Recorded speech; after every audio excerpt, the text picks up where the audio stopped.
ਚੜ੍ਹਦੀ ਕਲਾ time TV ਦੇਖ ਰਹੇ ਸਾਰੇ ਦਰਸ਼ਕਾਂ ਸਤਿ ਸ਼੍ਰੀ ਅਕਾਲ। ਮੈਂ ਪ੍ਰਵਿੰਦਰਵੀਰ ਸਿੰਘ ਪੰਦੇਰ ਸਵੇਰ ਦੀਆਂ ਵੱਡੀਆਂ ਖਬਰਾਂ ਲੈ ਕੇ ਤੁਹਾਡੇ ਵਿਚਕਾਰ ਹਾਜ਼ਰ ਹਾਂ। ਸਭ ਤੋਂ ਪਹਿਲਾਂ ਗੱਲ ਕਰਦੇ ਹਾਂ ਸ਼੍ਰੀ ਅਕਾਲ ਤਖਤ ਸਾਹਿਬ ਦੀ। ਬੀਤੇ ਦਿਨੀ ਸ਼੍ਰੀ ਅਕਾਲ ਤਖਤ ਸਾਹਿਬ ਵਿਖੇ ਪੰਜ ਪਿਆਰਿਆਂ ਦੀ ਜਿਹੜੀ ਕਿ ਇਕੱਤਰਤਾ ਹੋਈ ਹੈ ਤੇ ਸ਼੍ਰੀ ਕੇਸਗੜ੍ਹ ਸਾਹਿਬ ਵਿਖੇ ਵੀ ਪੰਜ ਪਿਆਰਿਆਂ ਦੀ ਇਕੱਤਰਤਾ ਹੋਈ ਹੈ।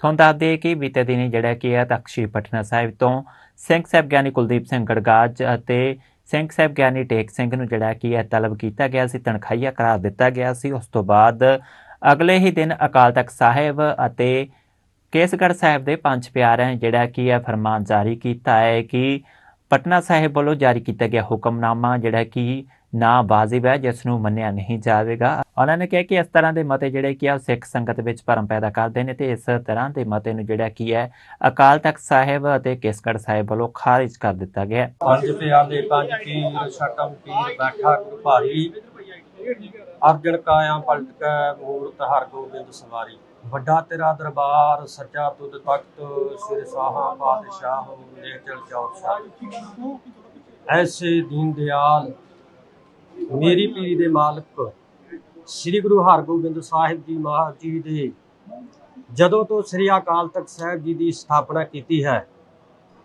ਇੱਕ ਸਿੱਖ ਜਗਤ ਵਿੱਚ ਸਰਬ ਉੱਚ ਹੈ ਅਤੇ ਸਮੁੱਚਾ ਸਿੱਖ ਜਗਤ ਆਪਣੇ ਮਸਲੇ ਸ੍ਰੀ ਅਕਾਲ ਤਖਤ ਸਾਹਿਬ ਜੀ ਵਿਖੇ ਲੈ ਕੇ ਆਉਂਦਾ ਹੈ।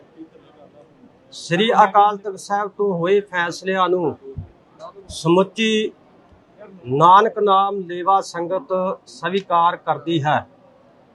ਤਖਤ ਸ੍ਰੀ ਹਰਮੰਦਰ ਜੀ ਪਟਨਾ ਸਾਹਿਬ ਦੇ ਗ੍ਰੰਥੀ ਸਿੰਘਾਂ ਵੱਲੋਂ ਮਿਤੀ 21/5/2025 ਨੂੰ ਜੋ ਫੈਸਲਾ ਕੀਤਾ ਗਿਆ ਹੈ ਉਹ ਪੰਥਕ ਏਕਤਾ ਨੂੰ ਢਾਹ ਲਗਾਉਣ ਵਾਲਾ ਹੈ ਅਤੇ ਸਿੱਖ ਕੌਮ ਦਾ ਅਕਸ ਖਰਾਬ ਕਰਨ ਵਾਲਾ ਹੈ, ਜੋ ਗੈਰ ਸੰਵਿਧਾਨਕ ਤੇ ਗੈਰ ਵਾਜਬ ਹੈ। ਵਾਹਿਗੁਰੂ ਜੀ ਕਾ ਖਾਲਸਾ, ਵਾਹਿਗੁਰੂ ਜੀ ਕੀ ਫਤਿਹ।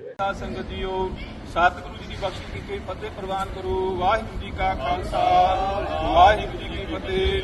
ਅੱਜ ਮਿਤੀ 22 ਮਈ 2025 ਦਿਨ ਵੀਰਵਾਰ ਨੂੰ ਤਖਤ ਸ੍ਰੀ ਕੇਸਗੜ੍ਹ ਸਾਹਿਬ ਸ੍ਰੀ ਅਨੰਦਪੁਰ ਸਾਹਿਬ ਦੇ ਪੰਜ ਪਿਆਰੇ ਸਾਹਿਬਾਨ ਵੱਲੋਂ ਵਿਸ਼ੇਸ਼ ਵਿਚਾਰ ਕਰਕੇ ਇਹ ਫੈਸਲਾ ਕੀਤਾ ਹੈ ਕਿ ਮੀਰੀ ਪੀਰੀ ਦੇ ਮਾਲਕ ਸ੍ਰੀ ਗੁਰੂ ਹਰਗੋਬਿੰਦ ਸਾਹਿਬ ਜੀ ਵੱਲੋਂ ਸਥਾਪਿਤ ਸ੍ਰੀ ਅਕਾਲ ਤਖਤ ਸਾਹਿਬ ਪੰਜਾਂ ਤਖਤਾਂ ਸਾਹਿਬ ਵਿੱਚੋਂ ਸਰਵਉੱਚ ਹੈ। ਸ੍ਰੀ ਅਕਾਲ ਤਖਤ ਸਾਹਿਬ ਤੋਂ ਹੁੰਦੇ ਆਦੇਸ਼ ਤੇ ਫੈਸਲੇ ਪੰਜੇ ਤਖਤਾਂ ਸਾਹਿਬਾਨਾਂ ਦੇ ਸਮੁੱਚੇ ਸਿੱਖ ਜਗਤ ਉੱਪਰ ਲਾਗੂ ਹੁੰਦੇ ਹਨ।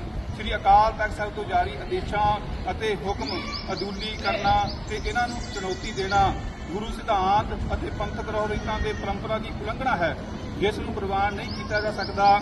ਸਮੁੱਚੇ ਸਿੱਖ ਜਗਤ ਨੂੰ ਹਮੇਸ਼ਾ ਹੀ ਇਕਜੁੱਟਤਾ ਨੂੰ ਮੁੱਖ ਰੱਖਦਿਆਂ ਹੋਇਆਂ ਹੀ ਕਾਰਜ ਕਰਨੇ ਚਾਹੀਦੇ ਹਨ।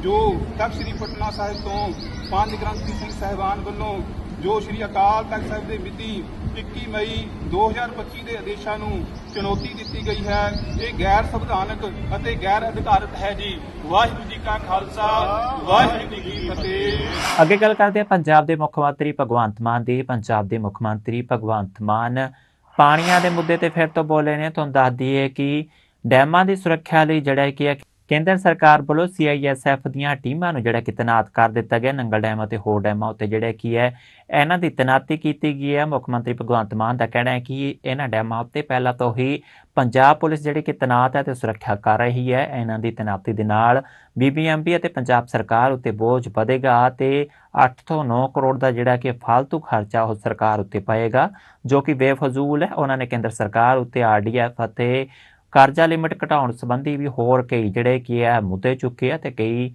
ਨਿਸ਼ਾਨੇ ਵੀ ਸਾਧੇ ਨੇ। ਪੰਜਾਬ ਨੂੰ ਤਾਂ ਮਤਲਬ ਦੱਬਣ ਵਾਸਤੇ ਕੋਈ ਮੌਕਾ ਛੱਡਦੇ ਹੀ ਨਹੀਂ। ਪਰਸੋਂ ਸਾਡੀ ਕ੍ਰੈਡਿਟ ਲਿਮਿਟ ਘਟਾਈ ਹੈ ਇਹਨਾਂ ਨੇ 16,000 ਕਰੋੜ ਦੀ। RDF ਦਾ ਸਾਡਾ ਪੈਸਾ ਨਹੀਂ ਦਿੰਦੇ ਜੀ, ਠੀਕ ਹੈ ਨਾ। ਤੇ ਇਸ ਤੋਂ ਪਹਿਲਾਂ ਇਹ ਪਹਿਲੀ ਵਾਰ ਨਹੀਂ ਹੈਗਾ ਕਿ CISF ਸਾਡੇ ਤੇ। ਇਸ ਤੋਂ ਪਹਿਲਾਂ ਕੀ ਹੋਇਆ ਸੀ, ਪਠਾਨਕੋਟ ਹਮਲਾ ਹੋਇਆ ਸੀ, ਜਦੋਂ ਪਠਾਨਕੋਟ ਦੇ ਵਿੱਚ ਘਟਨਾ ਹੋਈ ਸੀ, ਮੈਂ MP ਸੀ ਉਦੋਂ। ਤਾਂ ਘਟਨਾ ਤੋਂ ਬਾਅਦ ਪੰਜਾਬ ਸਰਕਾਰ ਨੂੰ 7.5 ਕਰੋੜ ਰੁਪਏ ਦਾ ਬਿੱਲ ਭੇਜਤਾ ਸੀ ਕਿ ਅਸੀਂ ਤੁਹਾਨੂੰ ਮਿਲਟਰੀ ਤੇ ਪੈਰਾਮਿਲਟਰੀ ਦਿੱਤੀ ਹੈ ਉੱਥੇ ਪਠਾਨਕੋਟ ਵਾਸਤੇ, ਉਹਦਾ ਖਰਚਾ ਹੈ। ਤਾਂ ਮੈਂ ਰਾਜਨਾਥ ਜੀ ਨੂੰ ਮਿਲਿਆ, ਪ੍ਰੋਫੈਸਰ ਸਾਧੂ ਸਿੰਘ ਜੀ ਫਰੀਦਕੋਟ ਤੋਂ ਮੇਰੇ ਨਾਲ MP ਸੀ, ਅਸੀਂ ਦੋਨੋਂ ਮਿਲੇ। ਅਸੀਂ ਕਿਹਾ ਜੀ ਅਸੀਂ ਪੰਜਾਬ ਕੋਈ ਅਲੱਗ ਮੁਲਕ ਹੈ ਵੀ ਸਾਨੂੰ ਕਿਰਾਏ ਤੇ ਦਿੰਦੇ ਹੋ ਮਿਲਟਰੀ ਤੁਸੀਂ? ਇਹ ਜਿਹੜਾ ਪਠਾਨਕੋਟ ਆਏ ਸੀ ਉਹ ਕਿਹੜਾ ਇਕੱਲੇ ਪਠਾਨਕੋਟ ਤੇ ਹਮਲਾ ਕਰਨਾ ਸੀ, ਉਹ ਦਿੱਲੀ ਤੇ ਹਮਲਾ ਕਰਨ ਆਏ ਸੀ। ਅਸੀਂ ਤਾਂ ਰੋਕਦੇ ਹਾਂ ਇੱਥੇ ਉਹਨਾਂ ਨੂੰ। ਸਭ ਤੋਂ ਪਹਿਲਾਂ ਸਾਹਮਣਾ ਸਾਡੇ ਨਾਲ ਹੁੰਦਾ ਜਿਹੜਾ ਆਉਂਦਾ ਦੇਸ਼ ਦਾ ਦੁਸ਼ਮਣ। ਆ ਜਿਹੜੀ ਜੰਗ ਹੋਈ ਹੈ ਪਾਕਿਸਤਾਨ ਨਾਲ, ਕਿੱਥੇ ਹੋਈ ਹੈ? ਪੰਜਾਬ 'ਚ ਹੋਈ ਹੈ। ਇਹਦਾ ਖਰਚਾ ਪਾਓਗੇ ਸਾਨੂੰ ਤੁਸੀਂ? ਅੱਜ ਕੱਲ੍ਹ 7.5 ਕਰੋੜ ਰੁਪਏ ਸਾਡੇ ਹੀ ਮੁੰਡੇ ਨੇ ਮਿਲਟਰੀ 'ਚ, ਤੇ ਸਾਡੇ ਮੁੰਡੇ ਸਾਨੂੰ ਹੀ ਕਿਰਾਏ ਤੇ ਦਿੰਦੇ ਹੋ। ਜੇ ਫਿਰ ਆਜ਼ਾਦੀ ਦੇ ਸ਼ਹੀਦਾਂ ਦਾ ਕੋਈ ਕੀਮਤ ਹੀ ਹੈ ਨਹੀਂ ਜਿਨ੍ਹਾਂ ਦੀ, ਜੇ ਉਹਨਾਂ ਦੀ ਗਿਣਤੀ ਕਰਨ ਲੱਗ ਜਾਈਏ ਫਿਰ ਤੁਹਾਡੇ ਖਜ਼ਾਨੇ ਖਤਮ ਹੋ ਜਾਣਗੇ ਵੀ ਅਸੀਂ ਤੁਹਾਨੂੰ ਦੇਸ਼ ਆਜ਼ਾਦ ਕਰਾ ਕੇ ਦਿੱਤਾ ਸੀ। ਉਹ ਭਗਤ ਸਿੰਘ ਵਰਗੇ ਯੋਧੇ ਜਿਹੜੇ 23-23 ਸਾਲ ਦੀ ਉਮਰ 'ਚ, ਕਰਤਾਰ ਸਿੰਘ ਸਰਾਭੇ ਵਰਗੇ, ਬਾਬਾ ਗਦਰੀ ਬਾਬੇ, ਲਾਲਾ ਲਾਜਪਤ ਰਾਏ ਜੀ, ਰਾਜਗੁਰੂ ਸੁਖਦੇਵ, ਜੇ ਉਹਨਾਂ ਦਾ ਕੋਈ ਮੁੱਲ ਹੈ ਹੀ ਨਹੀਂ, ਕੀਮਤ ਹੀ ਨਹੀਂ, ਫਿਰ ਤੁਸੀਂ ਉਹਦਾ ਕੋਈ ਮੁੱਲ ਪਾ ਦਿਓਗੇ ਉਹਨੂੰ? ਜਾਂ ਫਿਰ ਤੁਸੀਂ ਸਾਨੂੰ ਇਹ ਕਹਿੰਦੇ ਹੋ ਕਿ ਜਿਹੜੇ ਆਉਂਦੇ ਨੇ ਭਾਈ ਉਹਨਾਂ ਨੂੰ ਜਾਣ ਦਿਆ ਕਰੋ ਵੀ ਖਰਚਾ ਪੈਂਦਾ ਆਪਾਂ ਨੂੰ, ਆਪਾਂ ਨੇ ਕਿਲਣ ਜਾਓ। ਅੱਗੇ ਗੱਲ ਕਰਦੇ ਹਾਂ ਦੇਸ਼ ਦੇ ਪ੍ਰਧਾਨ ਮੰਤਰੀ ਨਰਿੰਦਰ ਮੋਦੀ ਦੀ। ਬੀਤੇ ਦਿਨ ਦੇਸ਼ ਦੇ ਪ੍ਰਧਾਨ ਮੰਤਰੀ ਨਰਿੰਦਰ ਮੋਦੀ ਰਾਜਸਥਾਨ ਦੇ ਬੀਕਾਨੇਰ 'ਚ ਪਹੁੰਚੇ ਸਨ, ਜਿੱਥੇ ਇੱਕ ਜਨ ਸਭਾ ਨੂੰ ਸੰਬੋਧਨ ਕਰਦੇ ਹੋਏ ਉਹਨਾਂ ਨੇ ਕਿਹਾ ਹੈ ਕਿ ਜਿਨ੍ਹਾਂ ਨੇ ਹਿੰਦੁਸਤਾਨ 'ਚ ਭੈਣਾਂ ਦਾ ਜਿਹੜਾ ਕਿ ਸੰਦੂਰ ਮਿਟਾਇਆ ਸੀ, ਅਸੀਂ ਕਸਮ ਖਾਧੀ ਸੀ ਕਿ ਉਹਨਾਂ ਨੂੰ ਮਿੱਟੀ 'ਚ ਮਿਲਾ ਦੇਵਾਂਗੇ, ਅਤੇ ਸਾਡੇ ਸੁਰੱਖਿਆ ਬਲਾਂ ਨੇ ਉਹਨਾਂ ਅੱਤਵਾਦੀਆਂ ਨੂੰ, ਉਹਨਾਂ ਦੇ ਅੱਤਵਾਦੀ ਟਿਕਾਣਿਆਂ ਨੂੰ ਮਿੱਟੀ ਵਿੱਚ ਮਿਲਾ ਦਿੱਤਾ ਹੈ। 22 अप्रैल को आतंकवादियों ने धर्म पूछकर हमारी बहनों की मांग का सिंदूर उजाड़ दिया था।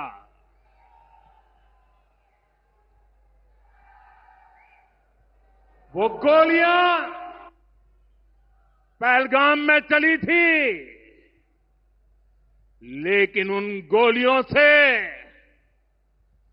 140 करोड़ देशवासियों का सीना छलनी हुआ था।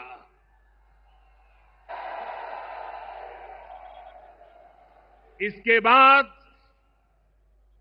हर देशवासी ने एकजुट होकर संकल्प लिया था कि आतंकवादियों को मिट्टी में मिला देंगे, उन्हें कल्पना से भी बड़ी सजा देंगे। आज आपके आशीर्वाद से, देश की सेना के शौर्य से हम सब उस प्रण पर खरे उतरे हैं। हमारी सरकार ने तीनों सेनाओं को खुली छूट दे दी थी।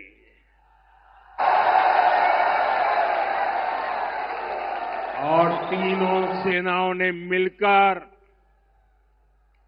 ऐसा चक्रव्यूह रचा कि पाकिस्तान को घुटने टेकने के लिए मजबूर कर दिया। ਖੰਨਾ ਤੋਂ ਇੱਕ ਹੈਰਾਨ ਕਰਨ ਵਾਲਾ ਮਾਮਲਾ ਸਾਹਮਣੇ ਆਇਆ ਜਿੱਥੇ ਕਿ ਦੁੱਧ ਗਰਮ ਕਰਨ ਤੋਂ ਦੁੱਧ ਦਾ ਪਲਾਸਟਿਕ ਬਣ ਗਈ ਹੈ। ਜੀ ਹਾਂ, ਤੁਹਾਨੂੰ ਦੱਸ ਦਈਏ ਕਿ ਲੋਕਾਂ ਵੱਲੋਂ ਦੁੱਧ ਖਰੀਦਿਆ ਗਿਆ ਅਤੇ ਜਦੋਂ ਘਰੇ ਜਾ ਕੇ ਦੁੱਧ ਨੂੰ ਗਰਮ ਕੀਤਾ ਗਿਆ ਤਾਂ ਦੁੱਧ ਫਟ ਗਿਆ। ਤਾਂ ਜਦ ਦੁੱਧ ਫਟਿਆ ਤਾਂ ਉਸ ਦਾ ਜਿਹੜਾ ਕੀ ਹੈ ਦਹੀਂ ਜਾਂ ਪਨੀਰ ਬਣਨ ਦੀ ਜਗ੍ਹਾ ਤੁਹਾਨੂੰ ਦੱਸ ਦਈਏ ਕਿ ਉਸ ਦੀ ਪਲਾਸਟਿਕ ਬਣ ਗਈ ਅਤੇ ਤਸਵੀਰਾਂ ਵਿੱਚ ਵੀ ਤੁਸੀਂ ਦੇਖ ਸਕਦੇ ਹੋ ਕਿ ਕਿਸ ਤਰ੍ਹਾਂ ਉਸ ਦੁੱਧ ਦਾ ਹੀ ਪਲਾਸਟਿਕ ਬਣ ਗਈ ਹੈ। ਇਸ ਖਬਰ ਤੋਂ ਬਾਅਦ ਜਿਹੜਾ ਕਿ ਸਿਹਤ ਵਿਭਾਗ ਵੀ ਹਰਕਤ ਵਿੱਚ ਆਇਆ ਤੇ ਮੌਕੇ ਉੱਤੇ ਆ ਕੇ ਦੁੱਧ ਦੇ ਸੈਂਪਲ ਲਏ ਨੇ ਤੇ ਇਸ ਦੀ ਜਾਂਚ ਜਿਹੜੀ ਕਿ ਸਿਹਤ ਵਿਭਾਗ ਵੱਲੋਂ ਕੀਤੀ ਜਾ ਰਹੀ ਹੈ। ਡਾਕਟਰ ਜਤਿੰਦਰ ਮੈਟਰ ਸੀ ਕਿ ਸ਼ਿਕਾਇਤ ਸੀ ਕੋਈ ਇੱਥੇ ਦੁੱਧ ਦੇ ਵਿੱਚ ਕੋਈ ਦੁੱਧ ਦੇ ਵਿੱਚ ਕੁਝ ਇੰਜ ਹੋਇਆ ਕਿ ਲੱਗਾ ਕਿ ਖਰਾਬ ਆ, ਉਹਦੇ ਰਿਗਾਰਡਿੰਗ ਅਸੀਂ ਅੱਜ ਦੇ ਬੇਸਿਸ ਤੇ ਸੈਂਪਲਿੰਗ ਕੀਤੀ ਹੈ। ਸੈਂਪਲ ਲੈ ਲਏ ਸਾਰੇ ਤੇ ਜਿੱਥੋਂ ਇਹਨਾਂ ਦੁੱਧ ਲੈਂਦਾ ਉੱਥੇ ਵੀ ਉੱਥੇ ਸਰ ਜਿਵੇਂ ਹੁਣ ਤੁਹਾਡੇ ਸਾਹਮਣੇ ਹੀ ਦੁੱਧ ਜਿਹੜਾ ਹਵਾਲੇ ਗਿਆ ਸੀਗਾ, ਦੁੱਧ ਫਟ ਗਿਆ ਸੀਗਾ, ਪਲਾਸਟਿਕ ਟਾਈਪ ਜਿਹੜੀ ਆ ਕੁਝ ਨਿਕਲਿਆ ਵਿੱਚੋਂ, ਕੀ ਲੱਗਦਾ ਕੀ ਚੀਜ਼ ਇਹ ਹੁਣ ਲੈਬ ਚੈੱਕ ਕਰੀਏ, ਉਹਦਾ ਆਪਾਂ ਦੱਸ ਨਹੀਂ ਸਕਦੇ, ਪਰ ਜਿੱਥੋਂ ਇਹਨਾਂ ਦੁੱਧ ਲੈਂਦਾ ਉੱਥੇ ਵੀ ਸਰ ਕਿਹੜੀ ਜਗ੍ਹਾ ਤੋਂ ਲੈ ਰਹੇ ਨੇ ਦੁੱਧ ਇਹ? ਜਿਵੇਂ ਇਹਨਾਂ ਨੇ ਦੱਸਿਆ ਕਿ ਮਿਕਸ ਹੈ ਗਊਆਂ ਦੇ ਅਲੱਗ-ਅਲੱਗ ਜਗ੍ਹਾ ਤੋਂ ਲੈ ਕੇ ਆਉਂਦੇ ਦੁੱਧ। ਇਹਨਾਂ ਦੇ ਹਿਸਾਬ ਨਾਲ ਜਿਹੜੀ ਇਹਨਾਂ ਗੱਲ ਕਹੀ ਹੈ ਉਹਦੇ ਇਹਨਾਂ ਕਿਹਾ ਕਿ ਆਪਾਂ ਵੱਧ ਰੇਟ ਦਾ ਦਿੰਦੇ ਜਾਂ ਫਿਰ ਉਸ ਤੋਂ ਬਾਅਦ ਮਿਕਸ ਕਰਦੇ, ਪਰ ਇਹਨਾਂ ਦੀ ਗੱਲ ਵੱਲ ਨਹੀਂ ਆਪਾਂ ਜਾਣਾ ਆਪਣੇ ਹਿਸਾਬ ਨਾਲ। ਸਰ ਪੋਸੀਬਲ ਹੈ ਕਿ ਪਲਾਸਟਿਕ ਟਾਈਪ ਬਣ ਸਕਦਾ ਦੁੱਧ ਫਟ ਕੇ? ਨਹੀਂ ਇਹ ਹੁਣ ਲੈਬ ਹੀ ਦੱਸੇਗੀ, ਆਪਾਂ ਇਹਦੇ ਤੇ ਕਮੈਂਟ ਨਹੀਂ ਮੈਂ ਕਰਨਾ ਚਾਹੁੰਦਾ। ਉਹ ਜੋ ਹੁਣ ਰਿਪੋਰਟ ਤੇ ਕਰ ਰਹੀ ਹੈ। ਸਰ ਇੱਕ ਗੱਲ ਵੈਸੇ ਵੀ ਇਹ ਕੰਨੇ ਦੀ ਕਈ ਵਾਰ ਸ਼ਿਕਾਇਤ ਕੀਤੀ ਵਾਸਤੇ ਔਰ ਚੈਕਿੰਗ ਵਾਸਤੇ ਵੀ ਅਪੀਲ ਕੀਤੀ ਗਈ ਹੈ, ਬਟ ਉੱਥੋਂ ਕੋਈ ਸਾਲ ਲੱਗ ਜਾਂਦੇ ਆ। ਚੱਕਰ ਕੀ ਹੈ ਜੀ?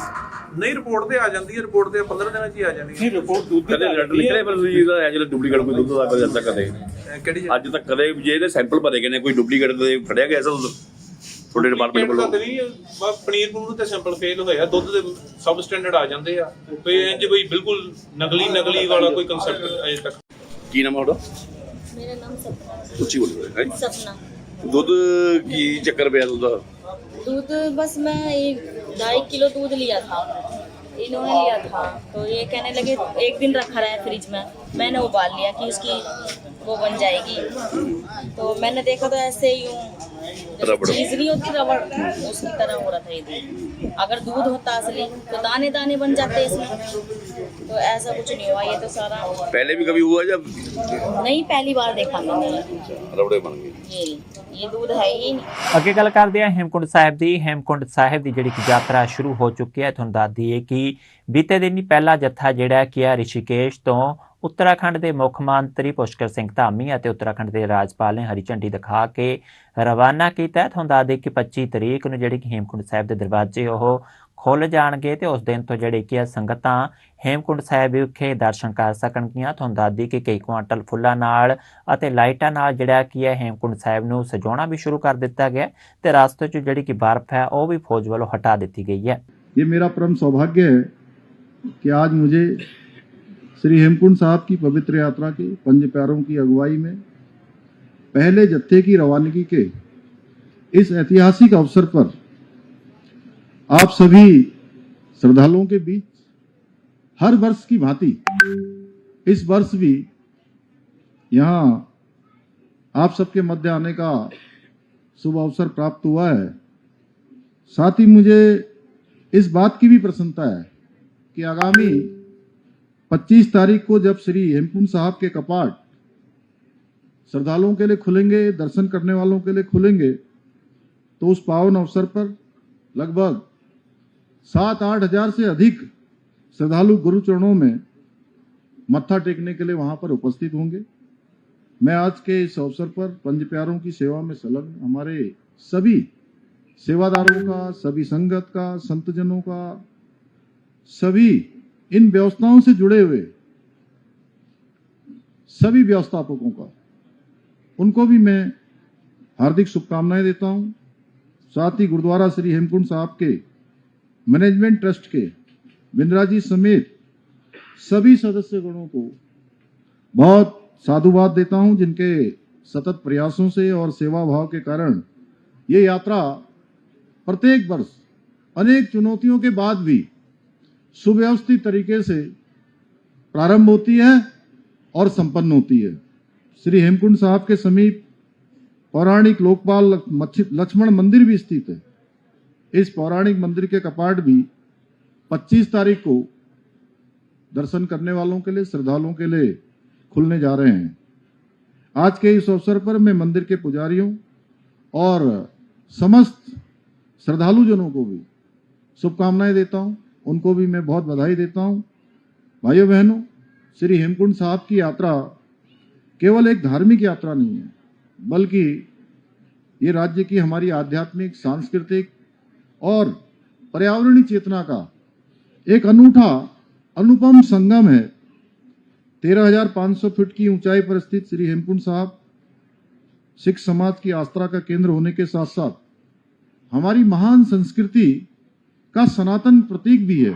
ਸਵੇਰ ਦੀਆਂ ਵੱਡੀਆਂ ਖਬਰਾਂ ਚ ਅੱਜ ਲਈ ਬਸ ਇੰਨਾ ਹੀ। ਮੈਨੂੰ ਦਿਓ ਇਜਾਜ਼ਤ। ਧੰਨਵਾਦ। This program is sponsored by the Singla office, Bakersfield. For all your immigration family law needs, call or scan QR code to contact us. Rodis Inc. Million Miles with Smile, or scan QR code to contact us. Taba Indian Cuisine, Tracy Fine Authentic Indian Cuisine in Tracy, or scan QR code to contact us. Simi Valley Family Dental Office, or scan QR code to contact us.